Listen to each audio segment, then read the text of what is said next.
छत्तीसगढ़ की रायपुर दक्षिण विधानसभा सीट में उपचुनाव के लिए वोट पड़ गए हैं। प्रत्याशियों का भविष्य ईवीएम मशीनों में कैद हो गया। बीजेपी कांग्रेस ने चुनाव में अपनी पूरी ताकत लगा दी है और दोनों पार्टियां अपनी जीत के दावे कर रही हैं। रायपुर दक्षिण की सीट बीजेपी का गढ़ रही है। बीजेपी के बृजमोहन अग्रवाल इस सीट पर लगातार 40 साल तक विधायक रहे। उनके सांसद चुने जाने के बाद चुनाव हो रहे हैं, जिसमें पूर्व सांसद सुनील सोनी भाजपा उम्मीदवार हैं।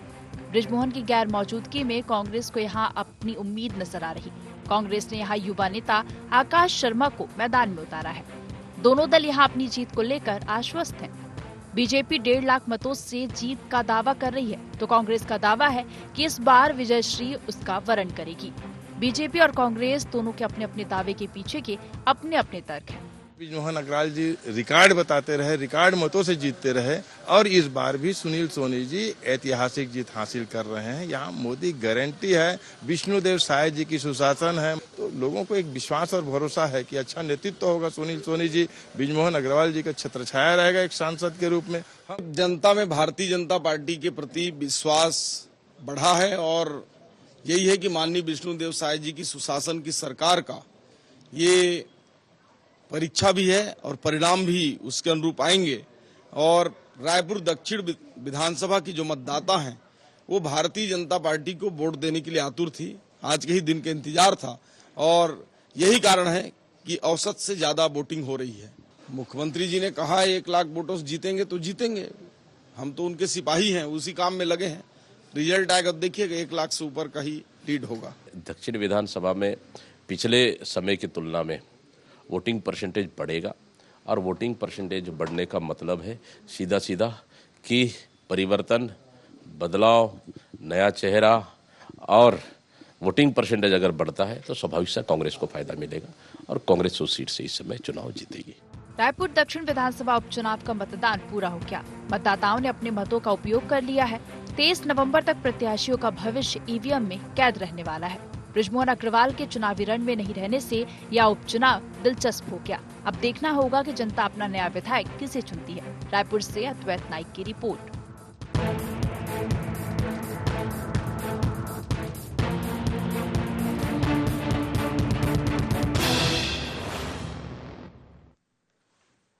नमस्कार, स्वागत है आपका। गुहार छत्तीसगढ़ देख रहे हैं आप। मैं हूं आपके साथ प्रशिता शर्मा। किसके हाथ दक्षिण। जहां छत्तीसगढ़ की रायपुर दक्षिण विधानसभा सीट पर उपचुनाव के लिए वोटिंग हो चुकी है। प्रत्याशियों के भविष्य का फैसला ईवीएम मशीनों में कैद हो चुका है। बीजेपी कांग्रेस ने चुनाव अपनी पूरी ताकत के साथ लड़ा है। दोनों पार्टियां अपनी अपनी जीत के दावे कर रही है।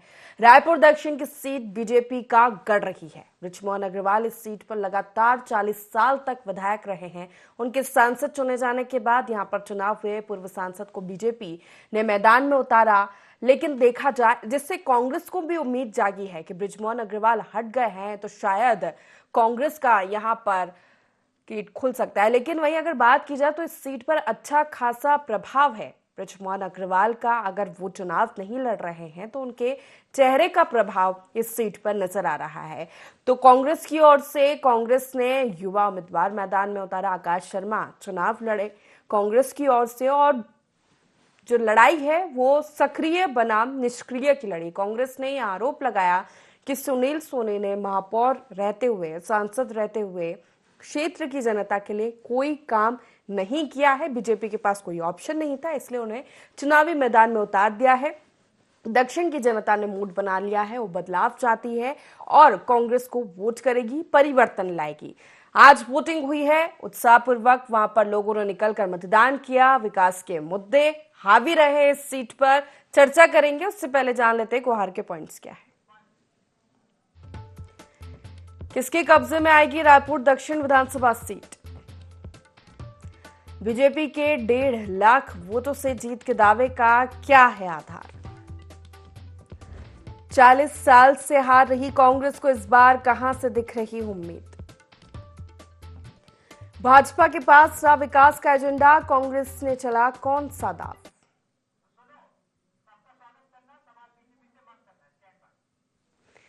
इसी के साथ चर्चा की शुरुआत करेंगे। खास पैनल हमारे साथ जुड़ गया है, परिचय आपका करा देते हैं। कांग्रेस से अभय नारायण हमारे साथ जुड़ गए हैं, बीजेपी से सुनील चौधरी हमारे साथ जुड़ गए हैं, वरिष्ठ पत्रकार गंगेश त्रिवेदी हमारे साथ जुड़ गए। तीनों का बहुत स्वागत है। शुरुआत अभय जी आप ही से करना चाहूंगी। जिस तरह आज मतदान हुआ है, बढ़ चढ़कर लोगों ने हिस्सा लिया है, मतदान किया रायपुर दक्षिण, जिस तरह से आप दावा कर रहे हैं अपनी जीत का, या आपको उम्मीद नजर आ रही है बृजमोहन अग्रवाल के वहां से चुनाव नहीं लड़ने पर कि कांग्रेस की किस्मत का फैसला वहां की जनता कर सकती है, कांग्रेस के विधायक को जनता चुन सकती है, किस आधार पर? प्रतिष्ठा जी, आज मतदान हुआ, दक्षिण की जनता ने अपना मत मशीनों में कैद कर दिया है। 23 नवंबर को इसकी गिनती होगी और परिणाम सामने आएंगे। लेकिन जो स्थितियां आज उत्पन्न हुई, 50% मतदान, लगभग 6 बजे तक ऐसा माना जा रहा है, जो आंकड़े मैंने समाचारों के माध्यम से देखे हैं कि 50% तक का ही मतदान वहां पे हुआ है। तो आखिर ये मतदान कम क्यों हुआ? मतदान के प्रति जनता उत्साहित क्यों नहीं थी? कांग्रेस की ओर से लगातार हम लोग इस बात को कह रहे हैं कि जो कुछ भी वहां पे घटा, दक्षिण विधानसभा में उपचुनाव थोपा गया, इसके लिए भाजपा का हाईकमान और भाजपा जवाबदार। एक कैबिनेट मंत्री को हटाकर सांसद बना दिया गया, और जब वो सांसद जीत के जाते हैं, जनता अच्छे मतों से जिताती है। छत्तीसगढ़ में 10 सांसद जीतते हैं, लेकिन बृजमोहन जी को दिल्ली में इतने अनुभव होने के बाद भी मंत्री नहीं बनाया जाता। तो दक्षिण की जनता उपचुनाव थोपने से नाराज है, उनके कैबिनेट मंत्री को, उनके नेता को केवल सांसद बना के छोड़ दिया गया, इससे नाराज है। और जो प्रत्याशी लाया गया, वो तो और आश्चर्य की बात थी। कहाँ युवा उम्मीदवार की बात चल रही थी, भाजपा नए प्रयोग करती है, पहली बार के विधायक, दोनों पहली बार के विधायक उप मुख्यमंत्री हैं, पहली बार के विधायक मंत्री बनाए गए हैं। तो जनता को लगा इसी तरह का प्रयोग दक्षिण में भी होगा। लेकिन फिर वही चेहरा जिसे आपने संसद में निष्क्रिय माना था, जिसे आपने महापौर के रूप में निष्क्रिय माना था, जिसे आपने सांसद की टिकट नहीं दी थी, उसको लाके आप विधानसभा की टिकट देते हैं। दूसरी तरफ कांग्रेस में युवा उम्मीदवार है, कॉलेज का अध्यक्ष, जनसभाई का अध्यक्ष, युवा कांग्रेस का अध्यक्ष वर्तमान में है, और लगातार यूथ के लोग उनके साथ यूथ जुड़ी हुई है। तो एक तरफ जनता में कांग्रेस के उम्मीदवार को लेकर उत्साह है, क्योंकि युवा है, उसका काम अभी देखना बाकी है। जिस तरह बृजमोहन जी ने अपनी पारी शुरू की थी एक युवा नेता के रूप में, उसी तरह आकाश शर्मा भी दक्षिण की जनता का आशीर्वाद लेकर अपनी पारी राजनीति में शुरू करने की तैयारी में है। दूसरी बात आप आ जाए, आप जो मतदान नहीं हुआ, ये 10 महीने 11 महीने की सरकार जो अलोकप्रिय हुई, जो लॉ एंड ऑर्डर की स्थिति खराब हुई, महिलाओं की स्थिति खराब हुई, सारी योजनाएं एक एक करके आप बंद कर रहे हैं। किसी भी वार्ड में, दक्षिण के किसी भी वार्ड में इस 11 महीने में 1 रुपए का विकास कार्य नहीं हुआ, और ऊपर से विकास करने वाला नेता जो मंत्री था, मंत्री के रूप में कुछ बजट आता, कुछ फैसले होते वहां के लिए, उसको आपने खो कर दिया। इन तमाम बातों को लेकर आज जनता ने वोटिंग किया है, और कांग्रेस के लोग उत्साह बनाकर कांग्रेस के पक्ष में वोटिंग किए, लेकिन भारतीय जनता पार्टी के लोग घरों से नहीं निकले, इसलिए वोटिंग कम हुई। बृजमोहन के हटने से जो नाराजगी थी वो सुनील सोनी के प्रति भी दिखी, और सुनील सोनी को निष्क्रिय मानकर लोग वोट डालने नहीं गए। 1.5 लाख से जीत की दावा करने वाले 1.5 लाख वोट नहीं डलवा सके, ये भारतीय जनता पार्टी की असफलता है। पूरी सरकार लगी रही, जवाब ले लेते हैं आप सुनील जी से, पूरे मंत्री लगे रहे, लेकिन आप वोटरों को मतदान। सुनील जी, रायपुर दक्षिण की जनता ने इस आधार पर वोट किया है कि आपने उनके नेता, उनके विधायक को वहां से हटा दिया, सांसद बना दिया। बृजमोहन अग्रवाल के हटने से वहां की जनता नाराज है। जी राम राम, जय जोहार, जय छत्तीसगढ़। देखिए, आज रायपुर दक्षिण का उपचुनाव था, और रायपुर दक्षिण की जनता का सबसे पहले मैं भारतीय जनता पार्टी की ओर से आभार व्यक्त करता हूं कि उन्होंने अपने घरों से निकल कर मतदान किया है, और इसके लिए हम उनका बहुत बहुत आभार व्यक्त करते हैं। देखिए, सबसे महत्वपूर्ण विषय कांग्रेस पार्टी को यह समझना चाहिए कि अब चुनाव निकल गए हैं, अभी भी आरोप प्रत्यारोप करते हुए बैठे रहेंगे तो नहीं चलेगा। दूसरा कि जो रायपुर दक्षिण विधानसभा है, भारतीय जनता पार्टी का गढ़ है, अपना परिवार है, और आज वहां पर देखेंगे आप लोग स्वस्फूर्त निकले और भारतीय जनता पार्टी के पक्ष में जाकर के मतदान किया। और ये बार बार लगातार आरोप लगाते रहे कि सुनील सोनी जी जो हैं उन पर निष्क्रियता का आरोप लगा रहे थे। तो भाई रायपुर शहर की जनता के जनादेश का ये अपमान कर रहे थे। यही रायपुर शहर की जनता है जो उनको पार्षद से लेकर के उसके बाद सभापति, 2 बार महापौर, आरडीए का अध्यक्ष और सांसद चुनती है। और सांसद भी 3.5 लाख वोटों से जीत करके आने वाले सांसद। तो रायपुर की जनता का ये अपमान कर रहे थे। रायपुर की जनता देख रही है, सुन रही है, समझ रही है। और लगातार ये बृजमोहन जी के बारे में कहते हैं। बृजमोहन जी हमारे सर्वमान्य नेता हैं। सारथी के रूप में वो भारतीय जनता पार्टी के हमारे प्रत्याशी सुनील सोनी जी के साथ थे। वैसे भी वो मोहन है, मन को मोहने वाले हैं। तो वो थे और लगातार भाजपा का एक एक कार्यकर्ता काम कर रहा था साहब। कांग्रेस के लोग तो गुटबाजी में त्रस्त थे, वो लोग तो परेशान थे, निपटा खेल रहे थे। सुबह 8 बजे तक के इनके कांग्रेस के लोग ना पंडाल में पहुंचे बूथ में, ना इनके एजेंट पहुंच पाए थे। कुछ जगह पहुंच गए होंगे लेकिन ज्यादातर नहीं पहुंच पाए थे। मायूसी का आलम था। भारतीय जनता पार्टी का कार्यकर्ता जहां एक एक वोटर निकाल रहा था, वहां पर कांग्रेस के लोग बैठ करके बढ़िया समोसा खा के चाय पी करके गप मार रहे थे। उनके पास कोई दूसरा काम नहीं था। विश्वास सबसे बड़ी बात होती है। भाजपा के ऊपर विश्वास है जनता को और था भी। देखिए सबसे महत्वपूर्ण विषय मैं आपको बता दूं कि आज जो जनता वोट दी वो क्यों दी। सबसे पहला कारण था, देखिए सबसे ज्यादा मतदाता वहां पर है दक्षिण में तो हमारी महतारी है, हमारी मातृशक्ति है। 1,37,000 से ज्यादा है और पुरुष है 1,33,000।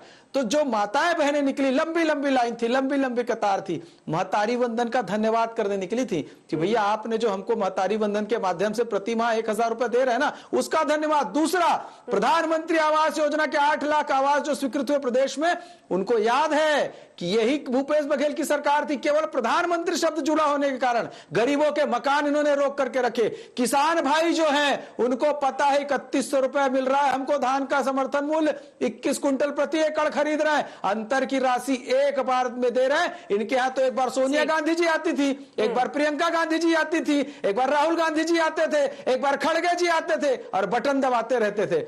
ऐसे नहीं है साहब, विश्वास का मामला है और रायपुर की जनता भाजपा पर विश्वास करती है। मधुकर द्विवेदी जी भी जुड़े हुए हैं, बहुत स्वागत है आपका। मधुकर जी, आपसे समझना चाहूंगी, सक्रिय बनाम निष्क्रिय मुद्दा चला, विकास के मुद्दे भी हावी रहे इस सीट पर और जहां तक तस्वीरें समझ में आई है विकास को लेकर ही वहां की जनता ने वोट किया है, लेकिन हावी रहा।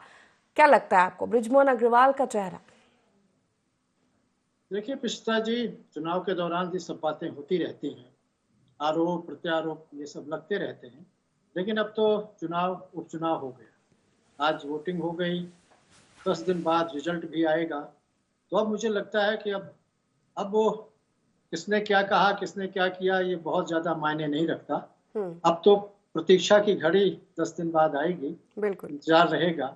लेकिन ये तो निस्संदेह हम कह सकते हैं कि जिस सीट से रायपुर दक्षिण से उपचुनाव हुआ है उसमें बृजमोहन अग्रवाल जी की स्थिति ऐसी है कि वो अंगद के पांव की तरह पिछले 40 सालों से जमे हुए हैं। और बृजमोहन अग्रवाल जी की अपनी एक अलग पहचान है, राजनीति में भी, सामाजिक जीवन में भी।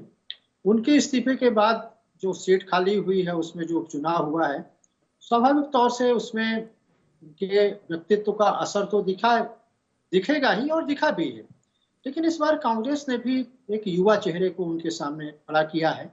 यद्यपि वो बहुत पॉपुलर चेहरा नहीं है कांग्रेस की राजनीति में, लेकिन स्वाभाविक तौर से जब एक नया चेहरा और युवा चेहरा आता है तो कहीं ना कहीं एक उम्मीद की किरण भी जगती है कि भाई इनको भी देखा जाए, परखा जाए। लेकिन मुझे ऐसा लगता है कि जिस तरह से प्लानिंग के तहत भारतीय जनता पार्टी ने चुनाव लड़ा है रायपुर दक्षिण से, और एक तरह से कहिए बृजमोहन जी ने ही मोर्चा संभाल रखा था, उससे ऐसा लगता है कि बहुत आसान नहीं है कि बृजमोहन जी की सीट पर एकदम कांग्रेस हावी हो जाए, कब्जा कर ले। लेकिन देखिए ये राजनीति है, मतदाता को आजकल समझ पाना बड़ा मुश्किल है। आपने भी देखा होगा या सुना होगा कि कई बार मतदाता तो मतदान केंद्र या वोटिंग मशीन तक पहुंच करके भी अपना इरादा बदल देता है। बिल्कुल। तो आजकल मतदाता को समझ पाना बड़ा मुश्किल है। मतदाता समझदार भी है, जागरूक है, और मैं तो कहूंगा कि भेड़िया दसान चाल चलने वाला भी है, कई कई जाति के नाम पे, कभी किसी नाम पे एक तरह से लीग से हट भी जाता है, तो कह नहीं सकते। लेकिन जहां तक एक तटस्थ व्यक्ति के रूप में मैं बात करूंगा कि रायपुर दक्षिण की स्थिति कुल मिला के भारतीय जनता पार्टी के प्रति मुफीद मानी जाती रही। लेकिन जैसा मैंने कहा, फिर मैं दोहराऊंगा कि राजनीति है, कब क्या हो जाता है, कब मतदाता का मूड किधर, किस प्रत्याशी की ओर मुड़ जाता है, कहा नहीं जा सकता। लेकिन लबोलुआब ये आप मान के चलें कि कांटे की टक्कर तो हम नहीं कह सकते, क्योंकि एकदम एक ऐसी लड़ाई थी जिसमें साफ दिख रहा था कि युवा और अनुभवी के बीच एक तरह से शक्ति परीक्षण है। उसमें कौन कामयाब हो पाएगा, ये 10 दिनों के बाद सुनिश्चित हो जाएगा। अभी तो हमें इंतजार ही करना, बिल्कुल इंतजार करना होगा। लेकिन फिर भी अभय जी, जिस तरह 40 साल बहुत एक लंबा समय होता है, बृजमोहन अग्रवाल को वहां की जनता ने चुना, लगातार चुना, विधायक बनाए रखा, बृजमोहन अग्रवाल की सीट का है, बीजेपी की परंपरागत सीट का है, कहाँ आपको जनाधार दिख रहा है? जिस तरह आपने युवा चेहरे को, अनुभवी, मधुकर जी ने भी कहा कि युवा वर्सेस अनुभवी की ये लड़ाई में उतनी चुनौती दे पाएगा आपका ये एक्सपेरिमेंट बीजेपी को? देखिए, 40 साल के विधायक हमारे कांग्रेस में भी बहुत लोग थे। बोधराम कंवर जी लगातार 9 बार, राम पुकार सिंह जी लगातार 9 बार, रविंद्र चौबे जी का भी अपना एक इतिहास रहा है। तो 7 बार, 8 बार, 9 बार के विधायक, तो भूपेश बघेल जी रामगढ़ से लेकर अभी तक लगातार पाटन से विधायक बन रहे हैं। तो जो क्षेत्र में अपनी जनता, अपने मतदाता के पास रहता है, उनके सुख दुख में शामिल रहता है, वो अच्छा प्रतिनिधि के रूप में किसी भी दल में हो, वो जीतता है। और बृजमोहन जी की राजनीति छात्र राजनीति से चालू हुई थी, रायपुर के सितारे बने हो, और आखिरी तक जनता का विश्वास उनके प्रति बना रहा। मैंने कहा कि चुनाव में बृजमोहन जी प्लस माइनस दोनों में मुद्दा है। अगर भारतीय जनता पार्टी के लिए प्लस मुद्दा है, तो कांग्रेस के लिए वो माइनस है, क्योंकि उनके अपमान हुआ। उनको जिस तरह से हटाया गया, वो दक्षिण की जनता का अपमान था। अभी भाई साहब कह रहे थे कि मैं रायपुर के मतदाताओं का अपमान कर रहा हूँ, वो दक्षिण के मतदाताओं का अपमान था। लगातार वो उनको जिता रहे थे, लीड बढ़ा रहे थे, वो कैबिनेट मंत्री थे। दक्षिण की जनता चाहती थी कि मंत्री के रूप में विकास करें। और आज आप सुनील सोनी को ना, जिसको आपने सांसद का टिकट नहीं दिया था, इसलिए नहीं दिया था कि वो निष्क्रिय थे, इसलिए नहीं दिया था कि वो जीत नहीं सकते थे। आज आप कैसे मान लिए कि विधानसभा में जीतेंगे?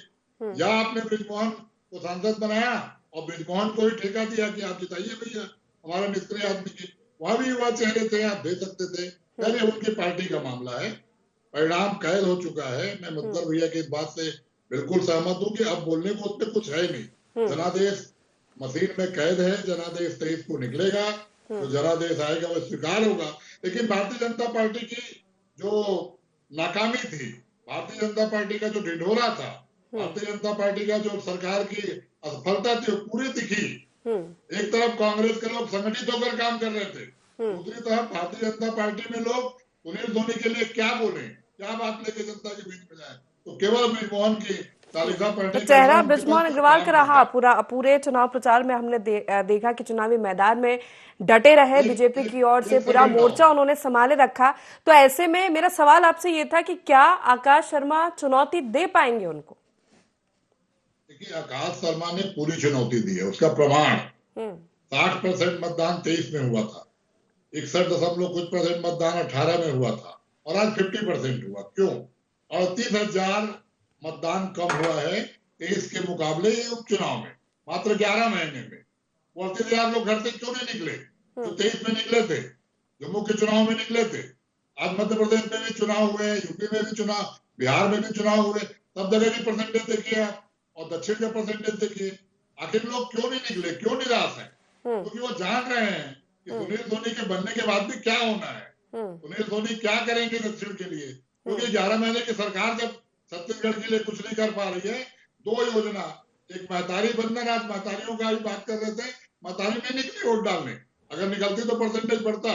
जब जब हमारी महतारी, हमारी बहनें निकलती है, लाइन लगती है, तो परसेंटेज बढ़ता है, 70 से ऊपर जाता है। अब प्रमाण है, 1000 भी आप चेहरा देख के दे रहे हैं, सभी लोगों को नहीं दे रहे हैं, किंतु परंतु लगा के दे रहे हैं। और जो अपराध बढ़े हैं महिलाओं के प्रति, सागूबाजी की घटना हो, बस स्टैंड बलात्कार, इसका असर दिखा है चुनाव पे, इसलिए परसेंटेज कम हुआ है। ठीक है, सीधा तो 23 तारीख को आ जाएगा। सुनील मैं जी, कह सकता हूँ तमाम मुद्दे रहे आकाश और शर्मा उतनी ही केवल चुनौती नहीं, विपक्ष ने आकाश इस शर्मा सीट 23 पर तारीख आपको को दी है, या फिर कहे बृजमोहन अग्रवाल को, युवा चेहरे ने, और 1.5 लाख का जो अंतर का जो दावा कर रहे हैं आप, वो कैसे? देखिए, सबसे पहले तो कांग्रेस के बारे में ये बता दूं कि कांग्रेसी जो है उनके कंधे जो है वो झुके हुए रहे इस चुनाव में। और दूसरा, ये मुद्दा विहीन थे, इनके पास कोई मुद्दा नहीं था। ये केवल बृजमोहन जी को हटा दिए, बृजमोहन जी को ऐसा कर दिए, बृजमोहन जी को वैसा कर दिए, नकारात्मकता के आधार पर चुनाव लड़ रहे थे। तो भैया एक बात बताओ, आपके प्रत्याशी का सुशासन को लेकर विपक्ष ने मुद्दा उठाया, कानून व्यवस्था का मुद्दा उठाया, विकास का भी, और फिर सुनील सोनी को लेकर निष्क्रिय बनाम सक्रिय की लड़ाई हो गई। मैं वही जवाब दे रहा हूं, आराम से सुन लें माननीय कांग्रेस के अभय भैया। देखिए, सबसे पहले तो एक बात ये समझ ले कि मुद्दा विहीन थे ये। अब जो जो मुद्दे ये उठाते थे उसमें खुद घिर जाते थे। इन्होंने मुद्दा उठाया क्या? निष्क्रिय बनाम सक्रिय। रायपुर की जनता का अपमान किया। रायपुर की दक्षिण की जनता जो है इस अपमान का बदला जरूर लेगी, और इसीलिए आज जो मतदान हुआ वो भाजपा के वोटर तो निकले, कांग्रेस के वोटर नहीं निकले। कांग्रेस के मूल जो वोटर हैं, जहां पर उनका मतदान प्रतिशत ज्यादा होता था, वहां कम हुआ है। नहीं तो ये चेक करवा लेंगे, हमने तो देख लिया। दूसरा, ये कहते थे कि कानून व्यवस्था खराब है। अरे सारे जितने कांड निकलते हैं उस कांड के पीछे तो इन्हीं लोग निकलते हैं। यही आकाश शर्मा के जिलाध्यक्ष निकल जाते हैं सूरजपुर में हत्या के कांड में, इनके विधायक निकल जाते हैं बड़ौदा बाजार कांड में, जेल में चले जाते हैं। राजधानी में बढ़ते अपराध भी बड़ा मुद्दा था। पता है, देखिए मुद्दा है, लेकिन राजधानी में यदि अपराध होता है तो उसमें कार्रवाई मजबूती से होती है, छुपाने का काम नहीं किया जाता कांग्रेसियों की वजह से। कांग्रेस के समय में तो अपराध दर्ज नहीं होते थे, इतिहास सबको याद है। दूसरा महत्वपूर्ण एक और मैं आपको बात बता दूं, भारतीय जनता पार्टी जो है इस बार जिस एकजुटता से लड़ी है, कांग्रेस उतना ही खंडित हो गई थी। कांग्रेस के नेताओं का तो आपस में नहीं, केवल ससुर दामाद की जोड़ी चुनाव लड़ रही थी, बाकी पर्यटन करने आते थे दक्षिण विधानसभा में। नेता जो है उसको पर्यटन क्षेत्र समझ लेते, आओ घूमो, फोटो खिंचाओ, सोशल मीडिया में डालो और जाओ, और ज्यादा हो तो एक दो बयान देके चले जाओ। कहां गए भैया बाद में सब? हम तो अंतिम दम तक के अभी शाम तक लड़ते रहा भाजपा का कार्यकर्ता। भाजपा के नेता एकजुटता से निकले, माननीय मुख्यमंत्री जी का रोड शो हुआ, सारे हमारे कार्यकर्ता संगठन से लेकर के हमारे मंत्रीगण सब लोग निकले और काम करते रहे आज शाम के 6 बजे तक। और जब तक के वो डेटा नहीं ले लेते, जब तक के मतपत्र लेखा नहीं लेते, तब तक के हमारे कार्यकर्ता वहां खड़े हुए हैं। इनके लोग भाग गए, न सुबह आए न रात को भी दिखने वाले। भारतीय जनता पार्टी ने बहुत मजबूती से चुनाव लड़ा, मुद्दों के आधार पर लड़ा। सीधा प्रश्न था, आप बताइए कि पिछले 5 साल में आपकी सरकार ने क्या किया रायपुर वासियों के लिए? तो ये मुंह की खा गए, वहां पर ये मुंह दिखाने लायक नहीं थे। दूसरा, क्या योगदान है आपके प्रत्याशी का जिसका 2-2 जगह नाम है वोटर लिस्ट में? क्या योगदान है, क्या रोड मैप है, क्या कर पाओगे आप चुनाव जीतने के बाद? जनता ये पूछ रही थी ना। सुनील सोनी जी जीतेंगे, सरकार देश में और प्रदेश में भारतीय जनता पार्टी की है, और विकास के कार्य सुनील सोनी जी कराएंगे और बृजमोहन अग्रवाल जी मिल करके कराएंगे। जनता को पता है कांग्रेस के पास कुछ नहीं था, ना इनके पास कार्यकर्ता था, ना नेता था, ना इनकी कोई प्रत्याशी का ऐसा कोई बहुत बड़ा औरा होता, वैसा नहीं। इनको तो लोग जान भी नहीं रहे थे। लोग तो पूछते थे ये कौन है भैया, कहां रहता है? देखिए, विषय बहुत सारे हैं, लेकिन अंतिम बात यह है कि भारतीय जनता पार्टी पर जनता का विश्वास है। भारतीय जनता पार्टी ने जो काम किया, सुनील सोनी जी ने महापौर रहते जो रायपुर शहर की आधारशिला रखी विकास के लिए। अभी ये जो पानी भी रायपुर शहर के लोग पीते हैं वो सुनील सोनी जी के समय का है। जो फिल्टर प्लांट लगाए गए हैं उनके समय के हैं, पानी टंकी बनाई गई उनके समय की है, जो सड़कें बनाई गई, जो बहुत सारी चीजें हैं। मैं बताना चाहूं तो मेरे पास 5-6 पन्ने हैं, लेकिन फिर भी मैं कहता हूं कि विश्वास की बात थी। नया 9 दिन, पुराना 100 दिन, ये था। अनुभवी पर विश्वास, एक जनप्रिय लोकप्रिय नेता पर विश्वास। और ये लोग कहते हैं कि जनता युवाओं को भी मौका दे, परिवर्तन चाहे। अब चुनाव तो है ना कि नया विधायक चुनना है, बृजमोहन अग्रवाल तो मैदान में नहीं है, ठीक है। मधुकर जी से इस पर मैं प्रतिक्रिया चाहूंगी कि रायपुर दक्षिण की जनता को नया विधायक चुनना है, नया चेहरा चुनना है। हो सकता है किसी को भी मौका दे, जनता का मूड है, लेकिन फिर भी अगर देखा जाए तो क्या ये परीक्षा है बृजमोहन अग्रवाल के चेहरे की? बीजेपी के लिए एक परीक्षा है 11 महीने के विष्णुदेव के कार्यकाल की? देखिए पिस्ता जी, विधानसभा के जो चुनाव होते हैं ना, राज्य स्तर पर होते हैं, वो उनके मुद्दे अलग होते हैं। और कोई एक क्षेत्र विशेष का में उपचुनाव होता है, वो मुद्दे दूसरे होते हैं, यानी बहुत छोटे मुद्दे होते हैं और कम मुद्दे होते हैं। रायपुर दक्षिण में इतने बड़े बड़े मुद्दे नहीं हैं जिसकी वजह से मुख्यमंत्री जी की प्रतिष्ठा जुड़ जाए या जोड़ी जाए या उनके लिए कोई कल माइनस हो जाए। देखिए, इस समय अभी नई नई सरकार बनी है, उतनी नई तो नहीं रही, लगभग 1 साल होने को जा रहा है। अभी इस सरकार के खिलाफ कोई ऐसा असंतोष नहीं है जनता में, और जब तक जनता में असंतोष नहीं होता, जनता इतनी परेशान नहीं होती कि वो त्राही त्राही करने लगे और इस सरकार से उब गई, हटाओ इस सरकार को, तब कोई बात होती है। लेकिन अभी ऐसी स्थिति है नहीं। और रायपुर में हमारे दोनों मित्र अभय भैया भी और सुनील भैया, दोनों बड़े जागरूक प्रवक्ता है अपनी पार्टियों के, और अपनी पार्टी की बड़ी अच्छी बातें कर रहे हैं, तर्क संगत बातें कर रहे हैं। दोनों समझते हैं कि वस्तु स्थिति क्या है। अभय भैया भी समझते हैं, भले प्रवक्ता के रूप में यहाँ बोल ना पाए, लेकिन देखिए, सवाल सिर्फ बृजमोहन अग्रवाल जी का नहीं है, सवाल है भारतीय जनता पार्टी के उन तमाम कार्यकर्ताओं का जो बहुत प्रतिबद्धता के साथ काम करते हैं। मुझे अभय भैया माफ करेंगे, कांग्रेस में ये कल्चर हम लोग पिछले कुछ सालों से नहीं देख पा रहे हैं, जो कल्चर भारतीय जनता पार्टी में। मुझे लगता है कांग्रेस को अभी बहुत आत्मचिंतन करने की जरूरत है। संगठनात्मक स्तर पर मजबूती देखने को नहीं मिली जो दिखनी चाहिए थी। स्थिति कांग्रेस के पक्ष में उतनी ज्यादा नहीं है जितने कांग्रेस के मित्र अपेक्षा कर रहे हैं। ठीक है, हालांकि ये देखने लायक होगा मधुकर जी कि रायपुर दक्षिण की जनता का निर्णय क्या होता है। इंतजार 23 तारीख का है। बहुत शुक्रिया आप तीनों मेहमानों का हमारे साथ इस चर्चा में शामिल होने के लिए। दक्षिण सीट, एक सीट पर चुनाव, लेकिन दिलचस्प और चुनौतीपूर्ण दोनों ही दलों के लिए प्रतिष्ठा का दाव है। युवा चेहरा कांग्रेस ने उतारा है तो बृजमोहन अग्रवाल के चेहरे पर चुनावी मैदान में नहीं है, सुनील सोनी मैदान में, लेकिन उनके चेहरे पर पूरा चुनाव बीजेपी ने लड़ा है। रायपुर दक्षिण की जनता को नया विधायक अपने लिए चुनना है। ईवीएम में आज दोनों ही प्रत्याशियों की किस्मत कैद हो चुकी है। इंतजार है 23 तारीख का कि जनता किसे चुनती है। गुहार छत्तीसगढ़ में फिलहाल इतना ही। बने रहिए IND24 के साथ। नमस्कार।